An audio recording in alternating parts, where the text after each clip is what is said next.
वो एक आम सी शाम थी। ऑफिस से निकलकर मैं हमेशा की तरह थकी हुई, रोज की तरह उसी सरकारी बस का इंतजार कर रही थी। बाहर हल्की बारिश की बूंदें गिर रही थीं और मेरा मन किसी पुराने गाने की तरह उदास सा हो चला था। बस आई और मैं भीड़ को चीरती हुई अंदर चढ़ी।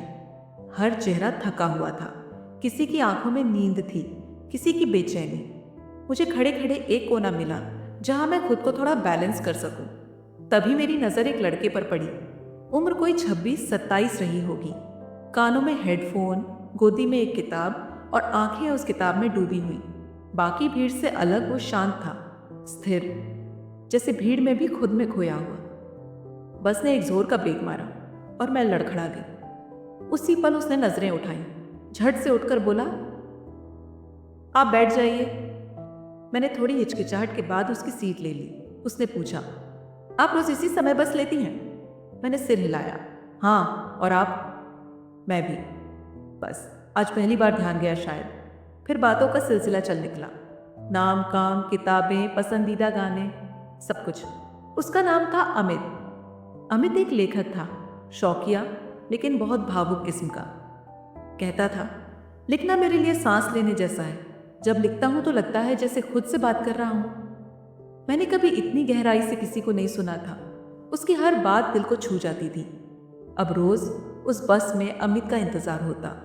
वो कभी नई किताब लेकर आता, कभी अपनी खुद की लिखी कविताएं मुझे सुनाता। एक दिन उसने अपनी डायरी दी।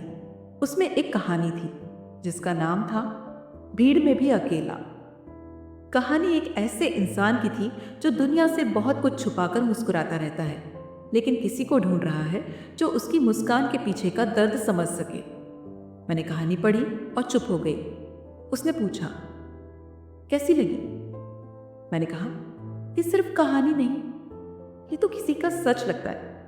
उसने बस मुस्कुराकर कहा, शायद कभी तुम्हें अपना सच भी सुनाऊंगा। एक दिन अमित बस में नहीं आया, दूसरे दिन भी नहीं, तीसरे दिन भी नहीं। मन में अजीब सी बेचैनी होने लगी। क्या हुआ? कहीं कुछ तो नहीं? मेरे पास उसका नंबर भी नहीं था, न कोई संपर्क। और फिर चौथे दिन बस की उसी सीट पर एक लिफाफा रखा था, मेरे नाम। लिफाफा खोला, उसमें अमित की लिखी एक और कहानी थी, उस लड़की के नाम जिससे बस में मुलाकात हुई। मैं जानता हूँ ये रिश्ता कुछ नाम का नहीं था, लेकिन जो महसूस हुआ वो किसी नाम से कम भी नहीं था। मैं कैंसर से लड़ रहा हूँ पिछले 1.5 साल से। अब लड़ने की हिम्मत नहीं बची।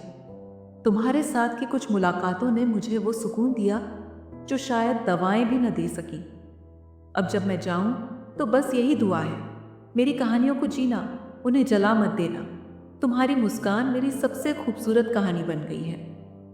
मेरी आंखें भर आईं। उस दिन के बाद अमित कभी नहीं मिला, लेकिन उसकी कहानियाँ, उसकी आवाज़, उसकी मुस्कान आज भी मेरी जिंदगी का हिस्सा है। मैंने उसकी सारी कहानियाँ एक किताब में संजो दी। नाम रखा, बस में मैं और एक अनजान लड़का। कभी कभी अजनबी हमें वो दे जाते हैं जो अपने भी नहीं दे पाते। अगर आपको ये कहानी पसंद आई तो लाइक करें, सब्सक्राइब करें और शेयर करें उस अजनबी के नाम जिसने कभी आपकी जिंदगी को छू लिया था।